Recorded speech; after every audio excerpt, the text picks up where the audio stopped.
Okay, all right, I'm glad you guys are here. Last week we studied chapter 1 of Second Timothy. And so this week I am going to do chapter 2, but I see many new faces here. Just kidding. Well, those of you who were not able to be here last week, I'm going to do a review of chapter 1, okay? And Johnson is going to help me with the slides. So the video was just a little recap of what Second Timothy is all about. So I'm on slide 3 now.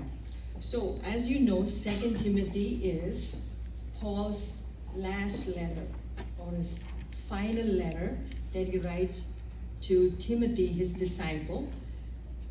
And he writes it during AD 67. Okay. Now there are 3 pastoral epistles. Yes. First Timothy, Titus, and Second Timothy are the 3 pastoral epistles. Second Timothy is also called a swan song. It is known as Paul's swan song. What does that mean? A swan song is a metaphorical phrase for a final gesture, effort, or performance right before death or retirement.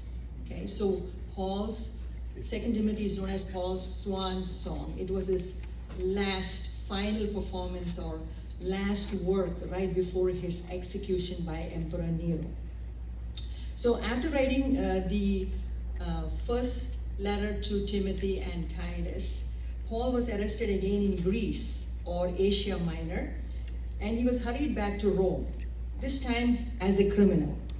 While awaiting in the Roman dungeon for the time of his departure, he wrote this last letter to his beloved son in the gospel. His arrest had been so sudden and unexpected that he had no time to collect any of his belongings, his valuable books and parchments, or even to take his warm cloak with him. This second imprisonment was very different from the first. See, during his first imprisonment, he had a rented house. His friends were allowed to visit him, and there was easy access to him. But this time, he was in close confinement. He was in a dungeon, in very bad situation. And he was all alone. During the first imprisonment, he was thinking of freedom, that he was desiring to be set free. But in the second imprisonment, he was really expecting to die. So that is a little bit of background. But again, next slide. Going back into the background of 2 Timothy, how and where did Paul and Timothy meet? See, the first time you see Timothy's name is mentioned in Acts chapter 16. Okay, in Acts 16, we are introduced to Timothy's mother Eunice and grandmother Lois. The people in Lystra and Iconium, they have a lot of things to say about Timothy. I'll read Acts 16. The first 5 verses say, Paul came to Derbe and then to Lystra, where a disciple named Timothy lived, whose mother was Jewish and a believer, and his father was Greek. The believers of Lystra and Iconium spoke well of him. Paul wanted to take him along on the journey, so he circumcised him because of the Jews who lived in that area, for they knew that his father was Greek. As they traveled from town to town, they delivered the decisions that were made by the apostles and elders in Jerusalem for the people to obey. So churches were strengthened in the faith and they grew daily in number. So I have that map for you. I know it's not very clear. I just wanted to show.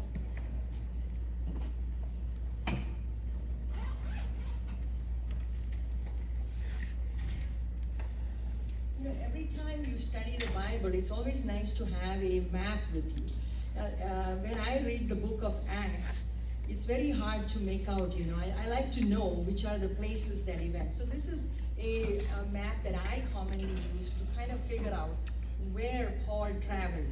And it's amazing, I look at this graph, and this is, more than 2,000 years ago, there was no means of communication or transportation. I wonder how Paul traveled all these places. Okay, so over there you see the first one is his first missionary journey, and the second one is the second missionary journey.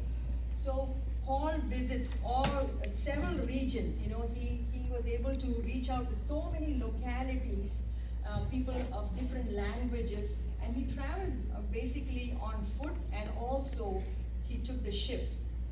So it's amazing, you know, you can see the passion of Paul as he is so diligent, you know, he's so focused on his mission and he accomplishes it. In fact, in 1 Timothy, Paul is encouraging Timothy to fight that good fight of faith. And in 2 Timothy, Paul is saying, I have fought that good fight of faith. I have finished my race, I've kept the faith. So he was not just the talk, but he walked the talk. So in AD 64, there was a great fire. Let's move on to the next slide. AD 64, there was a great fire in Rome. Now this fire started in the merchant shops. It lasted for almost a week. It destroyed almost 71% of Rome. 10 out of 14 districts were destroyed. And it was believed that Emperor Nero set Rome on fire. See, he ruled Rome from 51 AD to 68 AD. At the time of Paul writing 2 Timothy, Emperor Nero was attempting to stop the spread of Christian faith in Rome by strongly persecuting all Christian believers. See, when Paul arrived in Rome, the situation of the Roman Christian church was very bad. You know, the Christians were being persecuted by Nero. And Paul, who was considered to be a ringleader of the Christian believers, was arrested.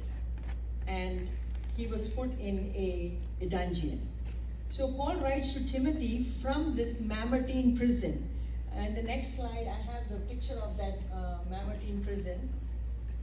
In fact, Mamertine prison means it's a prison of the medieval times.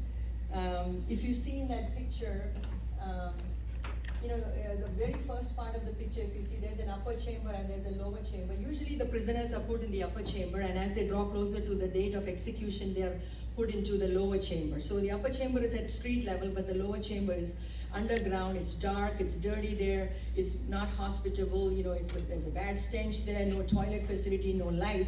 So that's where Paul was during his last days before his execution. Can go back to the previous slide. Paul greets Timothy by calling him my beloved child. So it is believed that Paul mentored Timothy. Timothy was his disciple. And Paul gives his final instructions in 2 Timothy. In fact, when you read the first chapter, you can see how Paul is encouraging Timothy. You know, as a leader, when we encourage our disciples, we can use that example. Paul is encouraging Timothy by saying that I'm praying for you. Yeah. And he values Timothy for his toil and tears. Paul reminds Timothy of his rich spiritual heritage that he got from his mother and grandmother. And Paul is encouraging Timothy to rekindle the gift that God has given him. And finally, he affirms Paul affirms Timothy of his faith. So those are encouraging things that a leader can do for his disciple. Let's go to slide number 6.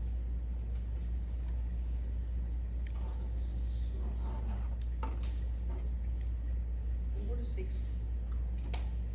So Paul had been imprisoned once before, and like I mentioned, he was in house arrest at the time. And following his release in AD 62 or 63, he made a third missionary journey, during which time he wrote 1 Timothy and Titus. But at this time, he was again emperor's prisoner, and this time the conditions were much different, as it is likely he was in this cold dungeon, and he was chained like a criminal. Most of his friends had deserted him, and even those who came looking for him had difficulty finding him. By this time, Paul knew his labor for the Lord was almost over, and his death was near. Therefore, he passes on to this faithful young minister all that a spiritual father would desire for his servant of Jesus Christ. So Paul is addressing Timothy as a beloved child in faith and faithful co-worker. Now, one of the evidence of the depth of their relationship and Paul's admiration for Timothy is seen in the fact that Timothy is named as a co-sender of 6 of Paul's New Testament letters. And they are 2 Corinthians, Philippians, Colossians, 1st and 2nd Thessalonians, and Philemon. So those are the 6 New Testament letters you will see. Timothy is addressed as a co-sender along with Paul. Timothy had also been with Paul during his first imprisonment. And now as Paul faces the prospect of execution, he twice requests Timothy to join him again in Rome. See, Timothy was given the responsibility of pastoring the church in Ephesus. So when Paul is writing this letter, Timothy is in Ephesus, in Asia Minor. So when Paul writes this letter, the second letter, Timothy is not with him. He is in Ephesus, and Paul is asking him to join him before his execution. So, next slide. So, 2 Timothy, what is the overall theme of this book? It's faithfulness and endurance. That is the theme of this book, faithfulness and endurance. And each chapter, this is a very small book, easy to read, just 4 chapters. But you know, there's not everything mentioned in these 4 chapters are like precious gems, nothing to be wasted. You know, it's all valuable instructions, directions that Paul is giving this new pastor, Timothy. So chapter 1, the theme is guard the gospel, okay? And the key verses, chapter 1, verse 14. By the Holy Spirit who dwells within us, guard the good deposit entrusted to you. So you cannot do it alone. So by the help of Holy Spirit, guard that good deposit, that faith, the gospel that you have received. Chapter 2, the theme is suffer for the gospel. And the key verse is chapter 2, verse 3. Share in the suffering as a good soldier of Christ Jesus. The third chapter, the theme is follow the gospel. And the key verse is chapter 3, verse 14. But as for you, continue in what you have learned and have firmly believed, knowing from whom you have learned it. And the last chapter, the key verse is chapter 4, verse 2, and the theme is preach the gospel. Paul is charging Timothy, preach the word, be ready in season and out of season, reprove, rebuke, exhort with complete patience and teaching. Okay? What is the purpose? Why did he write to Timothy in the second letter? What was the purpose of writing this letter? So Paul knew that Timothy needed encouragement as he faced the many difficulties of ministering to his congregation. So he was a new pastor. There were still issues with false teachers within the church and strong possibility of increasing persecution from outside the church. So it was a very difficult time, and he was a new, inexperienced pastor. So for these reasons, Paul is challenging Timothy to guard the truth, preach the word, endure hardship, fulfill his God-given purpose in ministry. See, these are some of the things, even though we sit here and we're listening to it, you know, we might think, oh, this is for the pastor. No, this is for every minister. Every one of us sitting here has a calling in our life. We have been entrusted with certain gifts. And like I asked last week, do you know what is the gift that God has given you? It is for us to find out. You know, if you don't know, you have to pray about it. Find out what your gift is. Now I can look at some of the people over here and I'm like, I know. You know, like on Sundays I see Brother Gilbert coming in singing, you know, praising. And I'm like, wow, the song comes so easily for him. It's not something that I can do. You know, I've never even attempted that. But even Sister Joanne, you know, I mean, she refreshes me every Sunday with her beautiful song. You know, and I know Joanne is going through many challenges. She has shared some of that with me. But you know, when you see her praising and worship, she's full of life. And I was like, oh, I want to be like that. You know, so how her songs really, you know, every time I talk to I talk to my Filipino friend, I can, you know, whenever she talks, she has this Filipino accent. Like when you talk to me, you can hear my Indian accent. So Joanne has a Filipino accent when you talk to her, but when she's singing, that accent is not there. Have you noticed that? Whenever she sings, there's no accent. So that's amazing. It's a gift of God that God has given her, and I'm glad that she's using that gift. Wow. Now, you know, after doing the last lesson, I got feedback from some of those who came here. In fact, one person came and told me, I have this gift that I'm not using. And after listening to you, I feel so guilty that I have that gift which I am not using. See, many people have the gift, they know what the gift is, but they're so afraid to use it. So see, that is one thing, these gifts are given to us, not for us to just keep it. Right. But God wants us to exercise the gift so that He can use it to bless others. Amen. So my purpose in doing this study is to encourage you. I'm standing here, and last week I had mentioned that how my life got so busy with the things that I was doing for myself. See, I don't waste even a single minute. My life is very busy. But when I evaluate everything that I'm doing, is that really what God wants me to do? Is that helping with the expansion of God's kingdom? Those are the things I need to see. I'm doing a lot of good things. Maybe I'm benefiting others too. But 75% of my life is at work.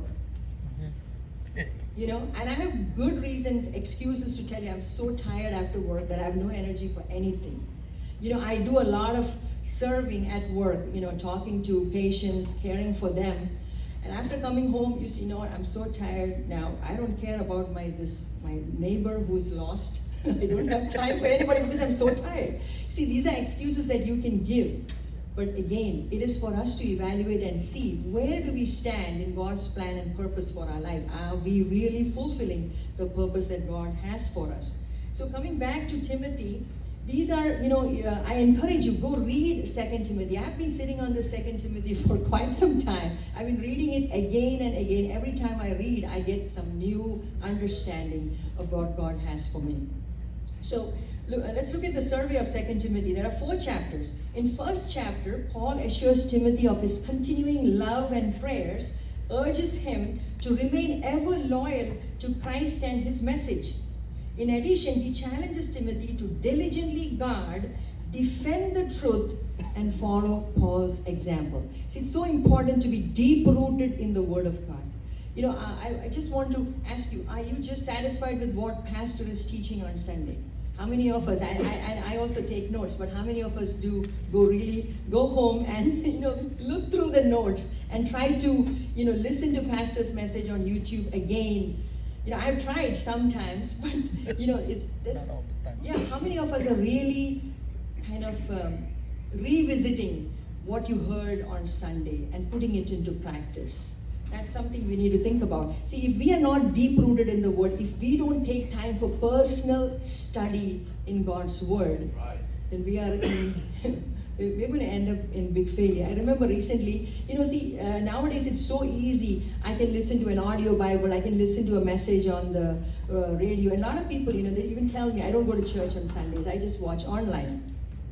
It's easy access. So as I was listening, I came across this one pastor who was doing this was all during the time of COVID. I saw this pastor doing, was very gifted in singing, and then he started this ministry online. And I was very curious to see how he's sitting in his house and he's doing a great ministry, and I would look at how many people are really listening to him. So he had a gift of computer technology, so he knew how to use YouTube to really reach out to a lot of people. And his messages were very interesting. He knew how to attract people with his songs that he sang. Beautiful gift in singing. But as I began to hear, and I shared with Johnson, I said, I'm listening to this pastor, this is the ministry, this is powerful, you got to listen. And Johnson secretly went and he started to dig into this background of where this person is from and what his ministry. And he started to tell me, no, stop listening to him, he's not saying the truth. So be careful. But I didn't want to listen because I was so intrigued, because I saw him online. He would do a Zoom meeting. There were 600 people attending each Zoom meeting. And this was a preacher, I wouldn't say where he's from. And I saw how he was casting out demons. This is on Zoom he's doing. and everybody had their camera on. There were people who were showing the signs of demon possession. And as he began to say the prayers and cast out demons, I saw all these manifestations in the people of the demon leaving them. Some of them like, twisting, turning like snakes, and some were throwing up. So this demonstration of casting out demons and everything was so interesting that I saw a lot of people from the Hindu faith were drawn into this ministry. And then I saw that he was asking money. He began to ask for financial support for his ministry. Some days I got in, and as I was listening to the message, I was like, oh, where in the world is he getting all this information? I began to, as I was listening, he was telling about that he's at a higher level, that he has a special connection with God, and he's getting these special revelations from God. He even described about how he entered certain chambers in heaven, and he described what he saw. But, on one side, I want to keep listening. I want to keep seeing how he's doing the ministry. I wrote down some of the prayers he's doing. I began to jot down everything that he was doing while casting out demons. But at the other time, there was inside my mind this unrest. Something doesn't sound right here. Where is he getting all this info? And that is why it's so important for all of us make sure. And Johnson didn't leave me till he made sure that I stopped listening to him. So you see, I was very curious. I'm raised in church, but if Johnson wouldn't have warned me, I would have drifted away. But because my parents taught me to read the word, and even now, I'm telling you, it's a battle, it's a struggle. I'm so busy, but... See, just because we see some miracles or signs, that doesn't mean that a preacher is preaching the Bible. Yeah. The very first time I saw his website, I told Rachel, he's a cult. Don't listen to him. So, eventually, she stopped listening. So just because we see some miracles, that doesn't mean that that preacher is good. Because in his website, he says, angels speak to him, that's what he's preaching. Then why do we have the word for it? Yeah. Right. Yeah. In fact, he spread his ministry. This was just an online ministry. Then he came to USA in Philadelphia. He went to Kerala in India. This is an Indian preacher. He did public meetings. Everybody that he drew through this ministry online, he visibly met with everybody, and I saw how his ministry was growing. But again, very interesting. So chapter 2, we see Paul is instructing his spiritual son to preserve and promote the Christian faith by passing on its truth to reliable men who will then teach it to others. He encourages young pastor to endure hardship like a good soldier, to serve God faithfully, handle the word of truth accurately. He challenges him to avoid useless talk, separate himself from those who have abandoned the truth, keep himself pure, be prepared for God's purpose, labor patiently as a teacher. In chapter 3, Paul informs Timothy that ungodly behavior, spiritual rebellion, and faithlessness will drastically increase. Yeah. But that he must be faithful to what he has learned from Paul's example and from God's word. Right.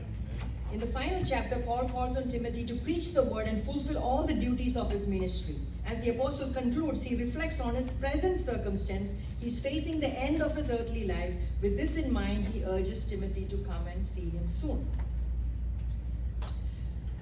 There are some special features of 2 Timothy. There are 5 major features.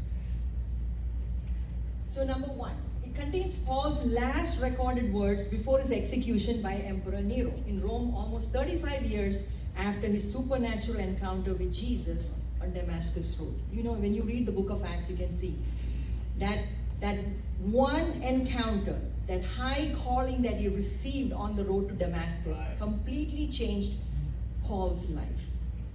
And he never turned back. Amen. I wish I had that passion in ministry. Number 2, it contains one of the clearest statements. Just like we remember John 3:16. 2 Timothy 3:16 says, all scripture is breathed out by God and profitable for teaching, for training, for reproof, and for correction in righteousness. Right.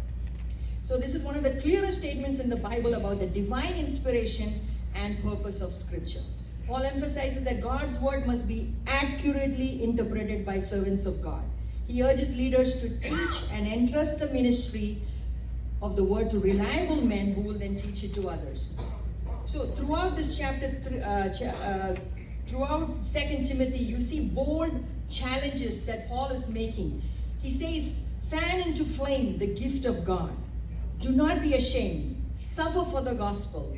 Follow the pattern of sound words. Guard the good deposit. Be strengthened by the grace. Pass on the message. Share in suffering. Diligently and correctly handle God's word. Avoid irreverent babble. Flee youthful passion and pursue righteousness. Beware of increasing wickedness. Continue in the truth. Preach the word. Do the work of an evangelist and fulfill your ministry. So these are some of the instructions that we have to take them personally. It is for all of us. Number 4, we see the recurring themes and encouragements are to remain faithful and loyal to Jesus Christ and his original message of truth. Guard the message from distortion. Preach it with passion and perseverance. Don't add anything to it, don't delete anything, but preach the word. And finally, number 5, Paul's farewell testimony is a moving example of courage and hope in the face of certain death that would come because of his steadfast faith. See, he's in the dungeon, he's not looking for a lawyer, but he's in the worst situation, but he's now thinking of all the people who blessed him, every co-worker. He has given a list of people that helped him in ministry. And then also he warns about those that we need to be careful about. So Paul is not disheartened as he faces death. He has courage and assurance that when he exits from earth, he will be entering heaven. See what a positive faith he had. He knew that his last temporal breath would be his first breath in heaven. Amen. When he closes his eyes to S-U-N, son, he would open his eyes to S-O-N, son. In 2 Corinthians chapter 5, verse 8, we read, yes, we are of good courage, and we would rather be away from body and at home with the Lord. Amen. All right, so let's look at the outline. I know that's kind of detailed. It's a very busy slide there. But let me just review. So in chapter 1, Paul starts with this introductory verse. Paul is saying that I'm an apostle by the will of God. Yeah. No human being appointed him as apostle, but he was made an apostle by will of God. And Paul is saying that true grace, mercy, peace comes only from God. You see, we have the grace of God when we are worthless. We have the mercy of God when we are helpless. And we have the grace, we have the peace of God, when we feel restless. So Paul expresses concern for Timothy and challenges Timothy to revitalize that God-given gift. When I hear that word, fan into flame, my thoughts go back to my childhood days. I remember this was back in 1970s, early 1980s. I was grew up in Bombay, and every summer it was a custom. We had to go visit our grandparents. They were all in our native place back in Kerala, and it was a village setup back in those days. I know we did have electricity, but after a heavy rainfall, there goes the electricity. So I saw how they were using the oil lamps. And in fact, my mother had a great role. She had to go take care of her in-laws. My dad's parents were there, and then so she would stay in my dad's home and then go visit her parents. Back and forth we went. And I observed how it was so hard. Cooking wasn't that easy. She had to gather all this wood and chop it with the axe. And then we didn't have an electric stove, so it was that old chimney kitchen that we had. And she had to literally, cut the wood and make a fire. And then sometimes you see the fire goes off, and then she would take this one, it was like a slender, hollow, like an equipment that she would use to blow into that fire, and then, the flames would come back again. So that was something to keep the cooking going on. We didn't have a switch to, high, there was no high, medium, low heat on the stove. She had to make sure the fire kept going as she was cooking. And it was messy, of course, with all the soot everywhere and all that. But I have seen that kind of cooking, but things have all changed now. So that is something that I remember, the gifts that God has given me. People think that gifts will automatically come out. No, we have to fan into flame. We have to make sure, we find out what those gifts are and use those gifts and, multiply those gifts that God has given us. So Paul is saying, revitalize your God-given gift. Be willing to suffer for Christ's message and consider Paul's example. Keep and guard the truth. In chapter 2, so this is the highlight for today. In chapter 2, Paul states the requirements for a faithful ministry. So chapter 2 has 26 verses. The first half from verse 1 to 13 is a challenge to endurance. Paul is asking Timothy to be strong in grace. Entrust the message to reliable men. Endure hardship like a good soldier, like a disciplined athlete, like a hard-working farmer. Be faithful unto death.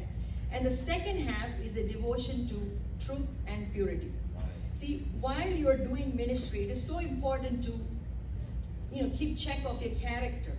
It's easy, we can fall into an argument. Even thinking of simple daily things like, on the road, how many of us are showing the road rage? Yesterday we were on the road and we just cut someone, and immediately we had, someone honking at us, and we honked right back. Immediately, I was like, I shouldn't have done that, So you see that, because you want to get to work on time, and I'm doing the right thing. Who told you? It's my lane. We can do all that argument. But Paul is warning: avoid foolish arguments, avoid useless talk, correctly handle the truth, turn from wickedness and pursue God's purity and purpose, and teach with kindness and gentleness. Recently, I had an encounter with my mother, and I wasn't kind to her. And it was after it happened, immediately Holy Spirit reminded me. Where was your kindness? Well, moving on. Let's look at some of the key verses in 2 Timothy. So 2 Timothy chapter 2 verse 2 we read, and what you have heard from me in the presence of many witnesses, entrust to faithful men who will be able to teach others also. So here you see, you notice the progression in ministry, right? How it describes the discipleship process, which involves training Christians in the practical disciplines of following Christ, to the point that they then lead others to Christ. So there are 4 levels. There are 4 levels of training or generations of faithful believers. So if you see, Paul has mentored Timothy. So number 1 is Paul. Number 2, he has now mentored Timothy. Number 3, Timothy has to now pass on the teaching to other trustworthy listeners or trustworthy learners. And number 4, the other trustworthy learners will now train others. So that's 4 levels of progression that you see in the discipleship process. So everything that we learn from Pastor, I remember, there was a time I remember where every morning that I woke up and I studied the Word, God would give me somebody that day. And immediately I would remember what I read in the Bible that morning, what I heard on Sunday, what Pastor preached. And then I can share that with somebody. See, whatever we hear, it's not for us to keep. It's for us to give it away, spread the word. This time is short.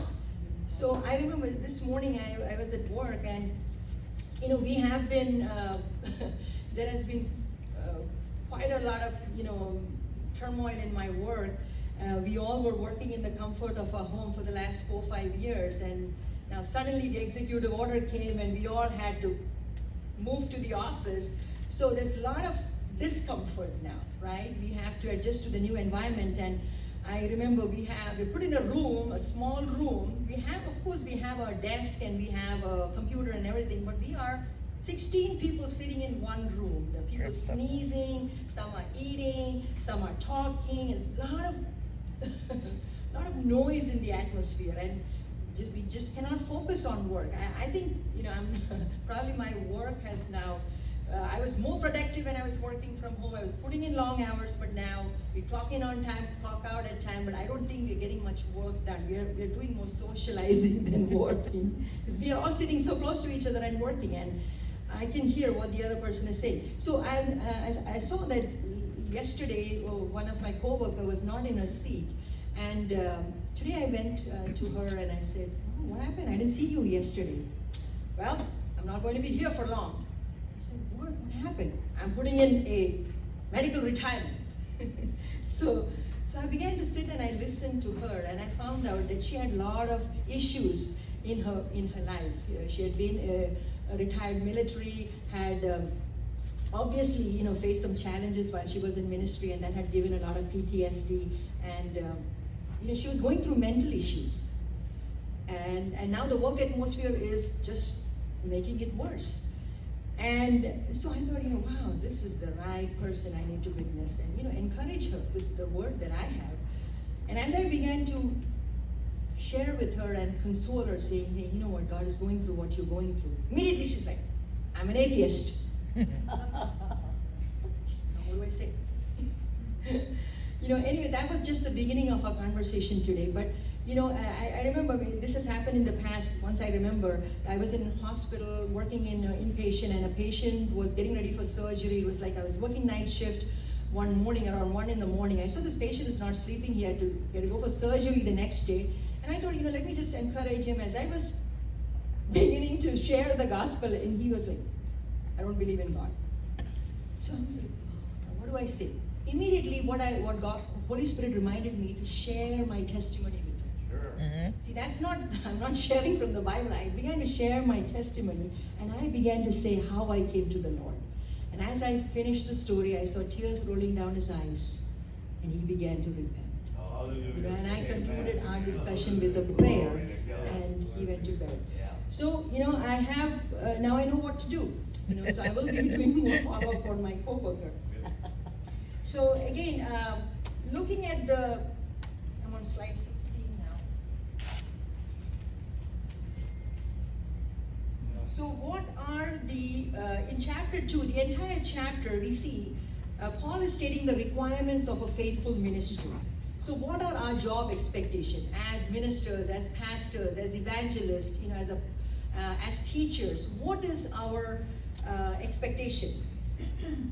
So according to Paul, the job expectations for God's servants are, number 1, God's servants are to be like a teacher, faithfully transmitting the truth. You see, when I stand here and I teach, I'm really afraid. If I don't practice what I teach, my punishment will be doubled.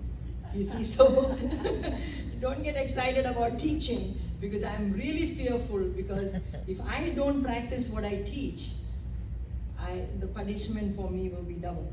Anyway, number 2, God's servants are to be like a soldier, enduring difficult things and disciplining oneself to avoid senseless entanglements. Okay? We'll go more in detail in the next slide. Number 3, God's servants are to be like an athlete, training themselves to be all that God wants and heeding the rules. See, athletes have to compete by rules. Otherwise, they don't get the victor's crown. Number 4, God's servants are to be like a farmer, diligently laboring even when no one is watching. Mm-hmm. God's servants are to be like a worker, rigorously giving one's all to the task before them. And finally, God's servants are to be like a vessel in God's house, reserved and useful for special purpose. So these are the disciplines that allow Christians to finish the fight and go the distance. So we'll read more about that. 2 Timothy chapter 2, verse 3 to 6. We read, share in the suffering as a good soldier of Jesus Christ. No soldier gets entangled in civilian pursuits, since his aim is to please the one who enlisted him. You see, I remember, sometimes, we put up the names and the pictures of those young men who has gone from IBC and joined the military. And recently, one of my friends who lives in Dallas, she had her son join the military, and he was here in Lackland. He had a boot camp training, and now he's in Wichita Falls. You see, once you are a soldier and you are in training, if something goes wrong in his family, he cannot just quit and go back. If his mother is sick, he's not going back. If his sister is sick, he cannot. See, he has a mission before him. And that's how we have to compare our life as a believer, to be like a soldier. Secondly, an athlete is not grounded unless he competes according to the rules. If you see those athletes, they're going through rigorous training. In fact, last time I explained to you, one of my co-workers she's in the reserves, And even now she's gone for 2 weeks for reserve duty. And sometimes she sends us the pictures of all the training that she's going through. It's a rigorous training. When we all go and we are in our workplace now, we all go and constantly we snack. Everybody brings food, there's lots of candy. In fact, one of our co-worker brings candy every day. And so the moment we feel a little tired, we go grab the candy, we have a good time. But then I watched her. She couldn't do that. She's in the military. She got to pass that PE test to continue in the military. So, there is a personal disciplines that you have to follow as a soldier, as an athlete. And again, it's a hardworking farmer who ought to have the first share of the crops. 7:48. I have only 8 minutes left. Okay. Ministers who remain loyal to Christ and His message will definitely encounter and endure adversity. Like soldiers, they must be willing to face fierce opposition and experience suffering as they wage spiritual warfare. Like athletes, they must be willing to strictly discipline themselves and make the necessary personal sacrifice. Right. They must exercise godly discipline and practice the things God teaches them through word and prayer.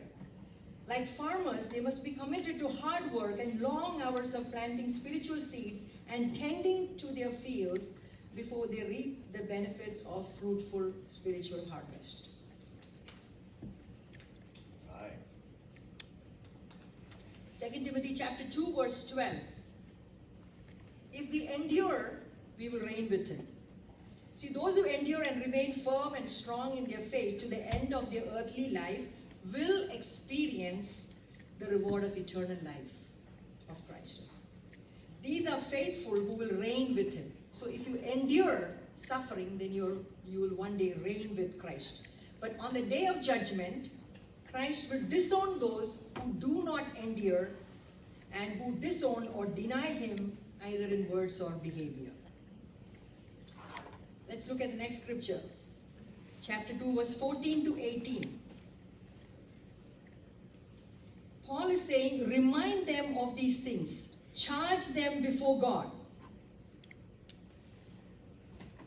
Remind them of these things. Charge them before God, not to quarrel about words, which does no good, but only ruins the hearers. Do your best to present yourself to God as one approved, a worker who has no need to be ashamed, rightly handling the word of truth. But avoid irreverent babble, for this will lead people into more and more ungodliness. And their talk will spread like gangrene. Among them are Hymenaeus and Philetus, who have swerved from the truth, saying that the resurrection has already happened, and they're already upsetting the faith of some. So here, this is a warning against false teachers who are likely, they're promoting a form of Gnosticism. Gnosticism means, Gnosticism considers all the physical and material world as totally evil. And so as a result, many were having this belief of Gnosticism, and they denied Christ's literal bodily resurrection. And they claimed that it was only a spiritual and symbolic event. So in verse 15, Paul is charging Timothy, you Timothy, do your best to present yourself to God as a worker approved by God. A few more verses. 2 Timothy chapter 2 verse 19. So God's firm foundation stands bearing this seal. The Lord knows those who are His, and let everyone who names the name of Lord depart from iniquity. So though many will abandon the truth, as you see nowadays, and false teachers may make their way into the church, no person or thing can prevent God from fulfilling His purpose for His church. God's firm foundation, the true church, cannot be destroyed. Yeah. 2 Timothy chapter 2 verse 21. Therefore, if anyone cleanses himself from what is dishonorable, he will be a vessel for honorable use, set apart as holy, useful to the master of the house, ready for every good work. Right. It is for us to see, analyze ourselves, assess ourselves. Is there anything dishonorable in me? See, here, just as a large house contains many and various vessels, various types of vessels, we find the same principle operating in God's visible church. Some vessels are for honorable use and some for dishonorable use. So the vessels Some vessels are for honorable use, which refers to faithful believers who keep themselves from evil and live by God's truth. Other vessels are for dishonorable purpose, which refers to false believers or unfaithful people in the church who compromise the truth and have not reserved themselves for God's positive purpose. Those who are faithful to God and desire to be useful to the Master must have a firm foundation in Christ and must depart from iniquity. Chapter 2, verse 22. So flee youthful passions, pursue righteousness, faith, love, peace. You know, we have to think about, you know, what are we really pursuing? You know, are we pursuing, we all have a career, you know, we all work for a living, but what is keeping you up at night? Let me put it that way. What is keeping you up at night? Are you worried about your bank balance, you know, name, fame? What is that keeps you up at night? Something to think about. In order to remain pure and set apart for God's highest purpose, a follower of Christ must avoid ungodly desires and behaviors that our human nature craves and follows. Right. Again, we have to, I believe that as we sit in God's presence, God's Holy Spirit is going to help us to see what is that in me that's undesirable. You know, and the other day I was just sitting and reading a psalm, and I just began to feel some self-pity, like how some people have badly treated me, and some of my own family members. How dare they treat me like that? And I felt so bad, you know, showing a little self-pity. But these people are very important to me in my life, but they have at times treated me, like Joanne told me she shared last week, like, you know, it's not, a lot of times it's not the outsiders or a friends or a co-worker who's hurting you. It's people in your own household. It may be your spouse, your children, you know, or a brother or a sibling may be offending you. You know? Yep. So as I was thinking, immediately Holy Spirit reminded me, you know, just to have some, as I was thinking all the negative, Holy Spirit spoke to me and immediately reminded me, what happens if that person suddenly dies and you've been holding this resentment and bitterness towards them? What will be the state of your mind if that person suddenly dies? And immediately I started to, and I was like, no, I started to repent and I started to pray and ask God for forgiveness. You know, because we all stand before God with our filthy garments. It is all, you know, I'm no better than anybody. You know, I may be good in some things, but everybody stands before God. You know, we all experience the mercy of God. It's only because of God's mercy that we are made worthy. So, you know, I think as we spend more time in God's presence, you know, again, you have to carve out that time. I'm telling you, if God is waking you up at 3 in the morning, you know, just don't toss and turn. Get up, get out of bed, sit down and pray. That's a good time to pray. You know, I visited India recently and I saw, we were actually living in a, you know, it was an Ayurvedic hospital where we were living. But early in the morning at 5, you know, I can hear the sounds of all the Muslims and the Hindus. Yeah. Everybody, they're offering all their prayers. You know, and it's all in the atmosphere. You can hear from the temple, you can hear from the mosque. They're all early up and praising their gods. How about us? Am I doing that? That is something to think about. You know, am I foregoing some of my sleep, standing in the gap for my children, standing in the gap for my neighbors, my church members? You know, what is that gift that God has given me? Am I fanning it into flame? Am I using it for God's kingdom? You know, folks, you know, I'm telling you, we all think that life is going to go just like this. But no. If you're watching the news, I don't watch a lot of news, but if you're reading the Word of God, and all around you can see the coming of the Lord can happen any minute. You know, many people think that, oh, you know, when I was 13, I raised my hand and I accepted Christ as my Savior. Check. I am fit for heaven. Many people are thinking like that. But like I said, only if you are diligently, you know, you are engaged in the work of God, thinking of God, if you are, you know, if you're desiring the coming of Christ, and, you know, like a soldier, like a like a farmer, if you are diligently in the business of God, desiring and hoping for His coming, then you can say that you are ready for His coming. Yeah. And a lot of time at night I'm sleeping and I'm thinking, what if God comes tonight? Am I ready? Am I going to go? Am I going to hear that trumpet sound? Those are the things that's coming in my mind these days. Am I preparing myself and am I preparing others? So these scripture verses, I hope I want